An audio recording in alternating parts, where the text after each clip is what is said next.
Yes, that's right. The Lincoln is strapped down. Now, a multiple use cart carries around one man's trash that I've turned into treasure. It was a little radio flyer wagon that was missing the front axle, right? So it was missing the front axle. So instead of throwing it away, it fit perfectly on my little Lincoln welder that I fixed up. It didn't work when I got it. And I got a transmission jack, and both of them were just taking up too much floor space. And so what I did is I combined the two. And so now when I need to use the transmission jack, I can just take it off, and you take out a little pin on each side, and then it comes off the platform. And I took an old bed rail and I built a little handle here on the front. So here on the front, and now there's a space to hang the grinders too, right, like that, and room for two grinders so that we don't have to keep changing wheels back and forth. And so when this thing is off of the transmission jack, the feet are way down here, right? So the feet, I don't know if I can get this back far enough here, but yeah. So anyway, it's about 5 inches lower than the bottom of the rear tire, so that way it will angle the welder up for me, so you can see the dials and stuff. So it just made sense to me, right? And then I put another little crossbar down here just for a little extra stability. And like when you're picking it up or unloading it, it gives a place to hold on to. So then I was like, hey, now that I got this welder a little more portable and stuff, I've got this big wind turbine that I'm building, right?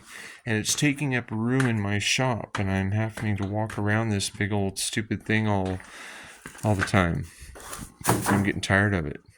So you need to, that's when you know you need to finish a project. And so this turbine has a old dryer door off like a clothes dryer, and I perforated it and bent it and then welded it onto a piece of pipe, and then I welded it onto this rotor. It's a 5-lug rotor, right? Because that's what I had laying around, right? And don't pay attention to these welds. They're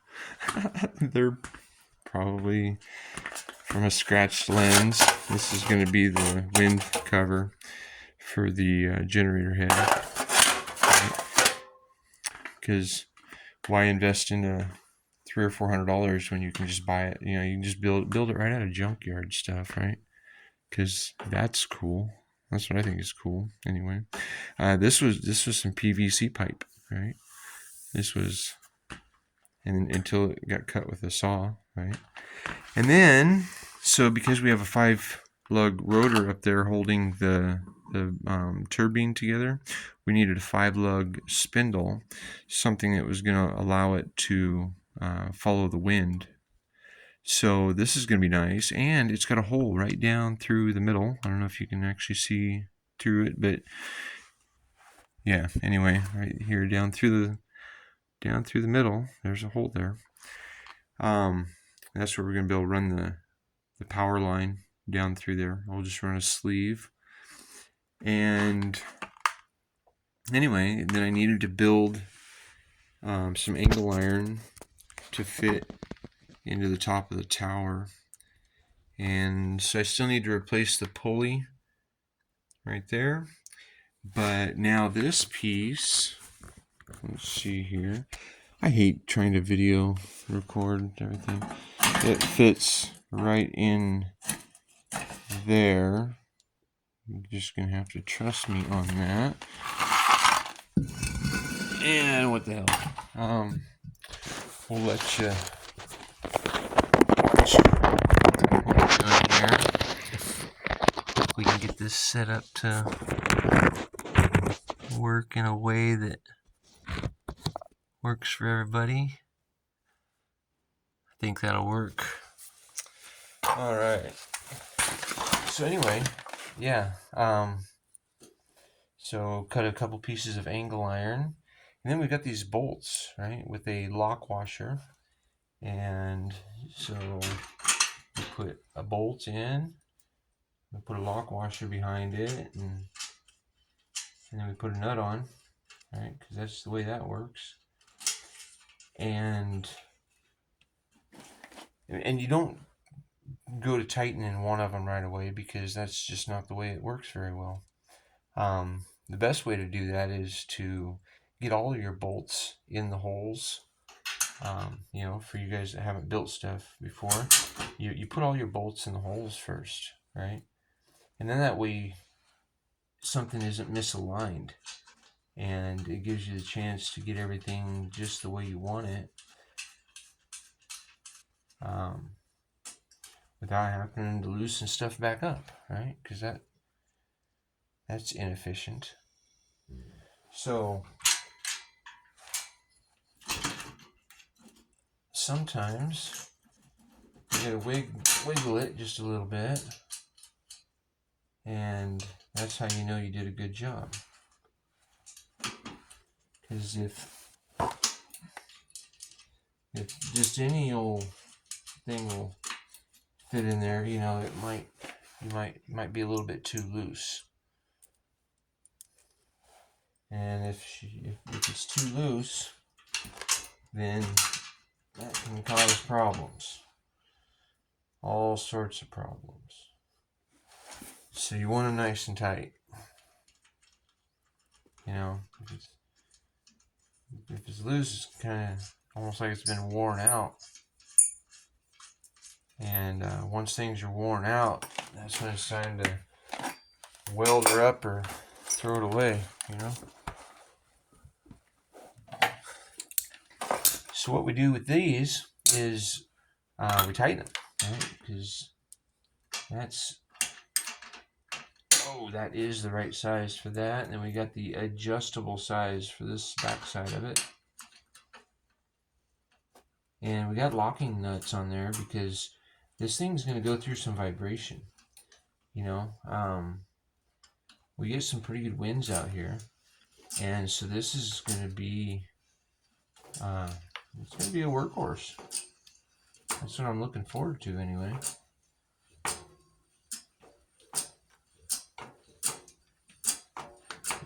Oh, is this thing even doing anything? Gosh. Oh, there we go. All right. It seems that you got to tighten it up all the way.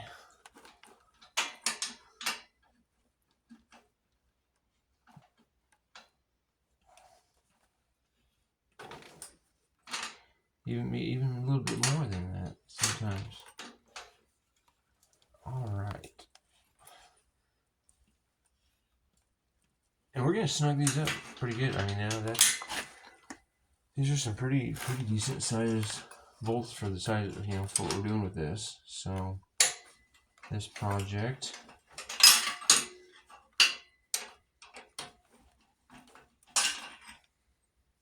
trying to make it to where I only got to build this thing once, you know, once every 15 years or something, you know, because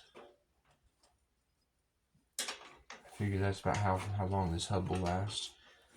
I mean, it's not holding up to a car no more, you know, so probably,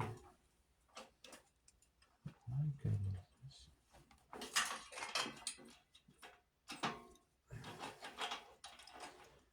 Hell, if I could see what I'm doing a little bit better than what I'm doing, because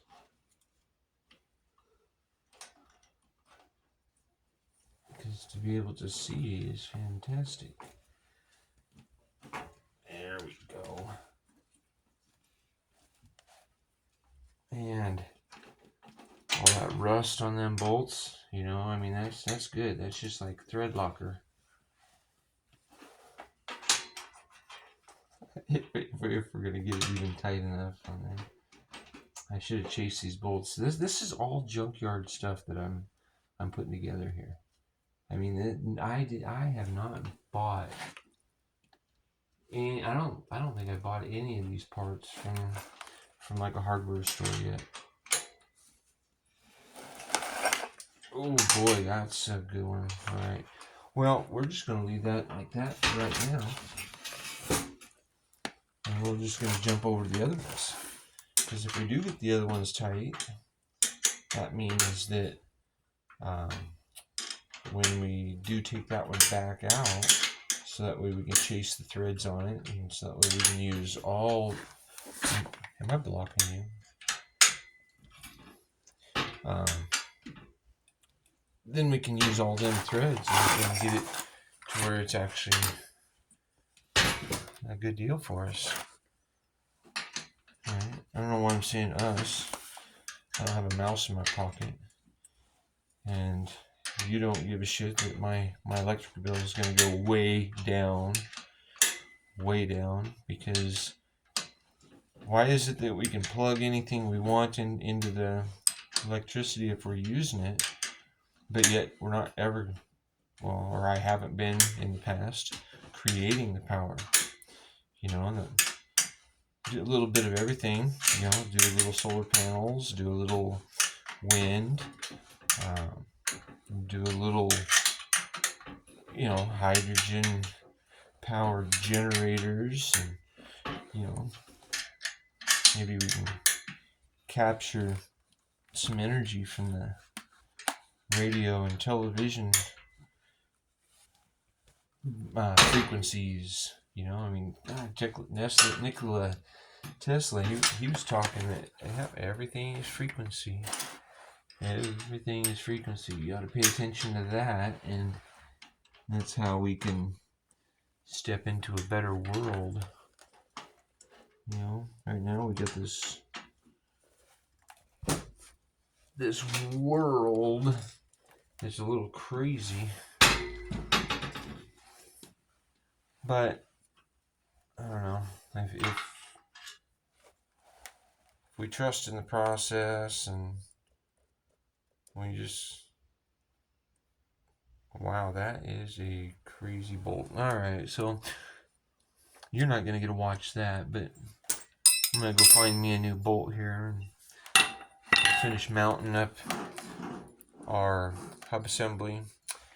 And then I'm not going to be able to mount all this up here in the garage yet, and I still got to replace this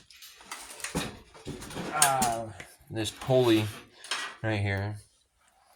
See how that looks? That's just not the way it should be if you're going to expect to hold some weight up on it. And I mean, the thing's only like, well, I think this is from about 1940.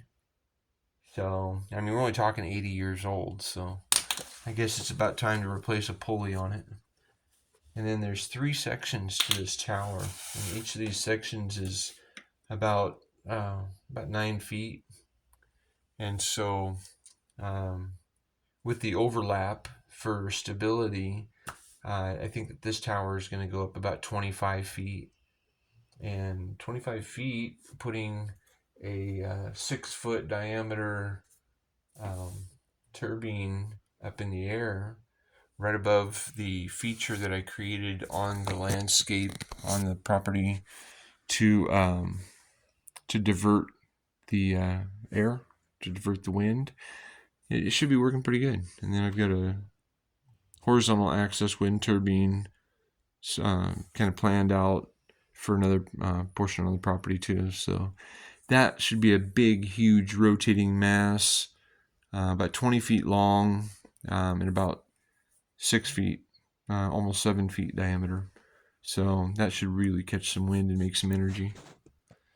Anyway, yeah, so got a little bit more of the bumper done on the truck project, and that's just kind of a thing that's filling in on my time as I get bored, but hardly ever bored, so it's still not done.